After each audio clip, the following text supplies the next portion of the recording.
This topic is about subject-verb agreement. And what does this mean? Alright, I went to the internet and Googled the word agreement for subject-verb agreement.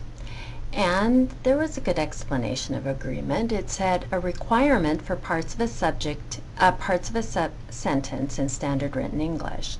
The parts must agree, for example, in number and person. The subject and verb of a clause or simple sentence must agree in person, as in he is a boy. The subject he and the verb is are both in the third person. The subject and verb also must agree in number, as in we are girls. The subject we and the verb are both plural. And then, there are the nouns and the pronouns. That's a different kind of agreement. They must also agree in number, person, and gender, as in every boy must mind his manners. The noun boy and the pronoun his are both singular, both in the third person and both masculine. And all of this information comes from the American Heritage New Dictionary of Cultural Literacy. Very nice. But it's about as clear as mud.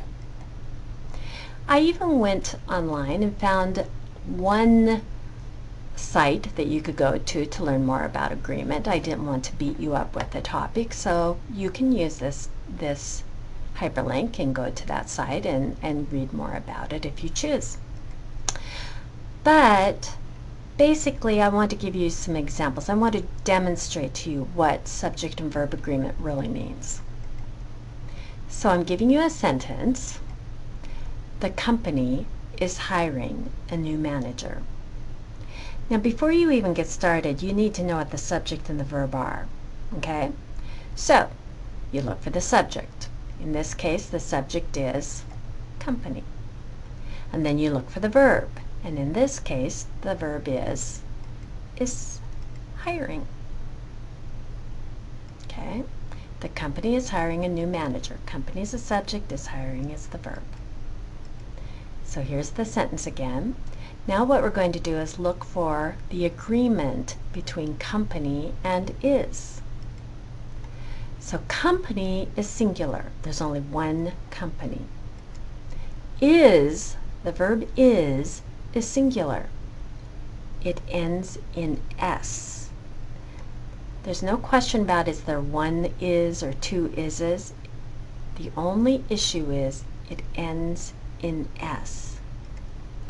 Company and is agree in number. Okay. Still doesn't make sense? Let's find out. The word company is obviously singular. We get it. There's one company. But what about that word is? There's nothing obvious about is being singular. There's not one of is or more than one of is, right? It's not right. Let me show you. We'll look at some singular verbs. To write a singular verb, you only have to do one thing. You add an S to the end of the verb. That's it. You add an S to the end of the verb. Okay, I'm going to give you some examples. Runs, jumps, cries, sings, plays, organizes, dictates, manipulates, buries, pours, oversees, employs. All of those end in S. Let's give you some more. Is, was, has, they all end in S. They're all singular verbs. All singular verbs have an S at the end. Okay, so what about plural verbs? Because plural sure sounds like it should have some S's on it.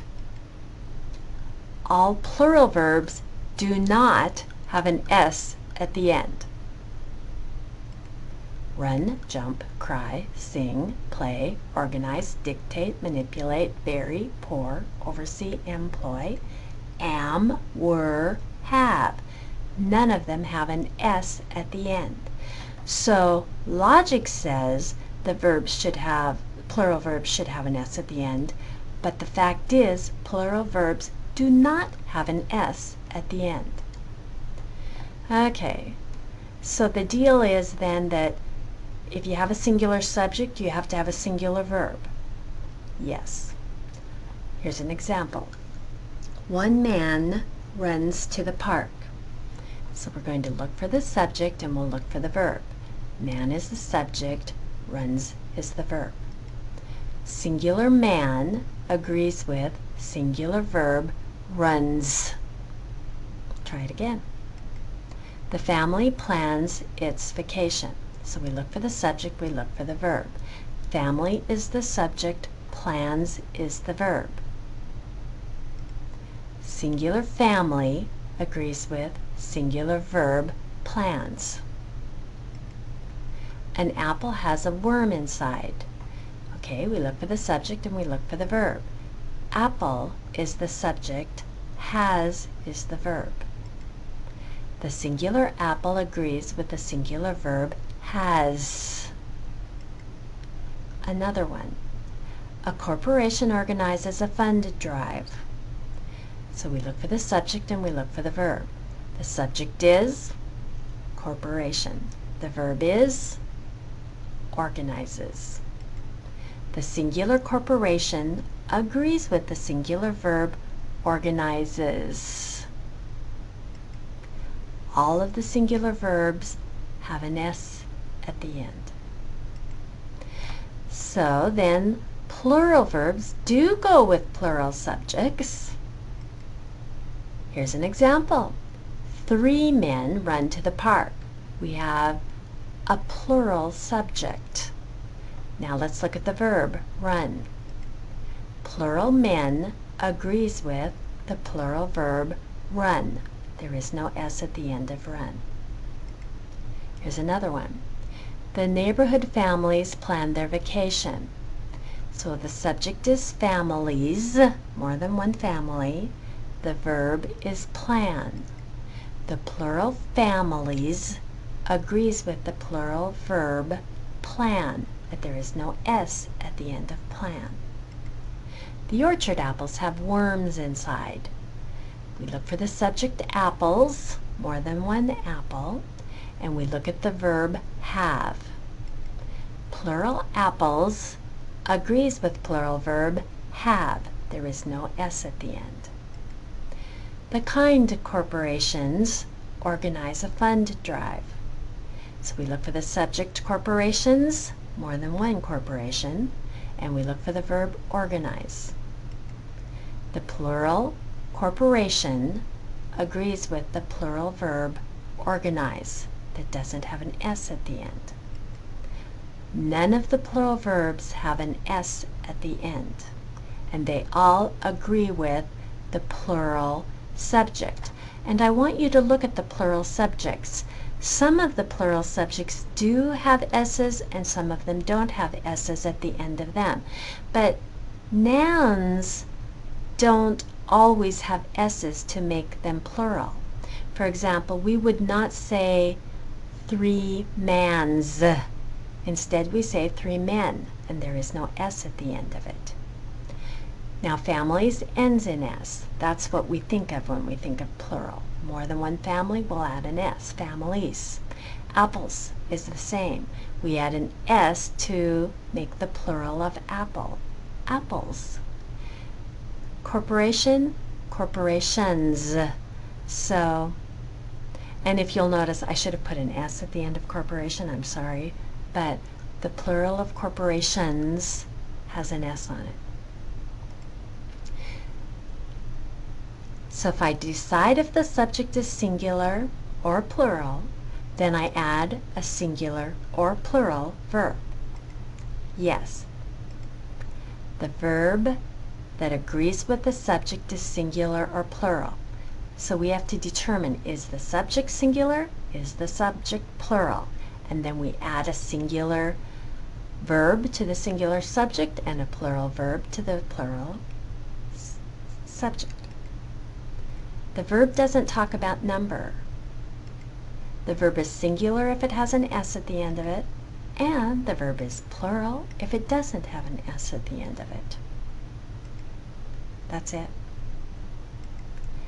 Okay, I want you to test yourself. Here's one. The gorilla eats the banana. Is the subject singular or plural? The subject is gorilla, and there's only one gorilla, so it's singular. So you're going to use a singular verb, eats. We'll try it again. Miriam likes Adam. So you look for the subject, and you decide is the subject singular or plural. The subject is Miriam, because Miriam is doing the liking. So Miriam is one girl, and she's singular. So you use a singular verb, likes, with Mir. Business English class is awesome. Okay, let's look for that subject. The subject is class. Now, is the subject class singular or is it plural? In this case, the class is singular, so we're going to use a singular verb, is, that ends in S. Okay, is there anything else to think about? There is. Subject-verb agreement is only a problem in the present tense. It's when things are happening right now. If you write in the past tense, then you will have no problem with subject-verb agreement. Let me give you some examples. The gorilla ate the bananas. This is written in the past tense using the past form ate. Gorilla is the subject and it's singular. The gorillas ate the bananas. Now we have, it's also the past tense using the past form of ate. Gorillas is plural. So the first sentence had a singular gorilla, the singular subject. The second sentence had a plural subject, gorillas. And both of them had the same verb, ate. There was no change. Let's go to the next one. Miriam liked Adam. Miriam is the subject, Miriam is singular. Liked is the verb. The girls liked Adam. Now we have more than one subject. We have a plural subject, but the verb liked is the same in the past tense. The verb didn't change.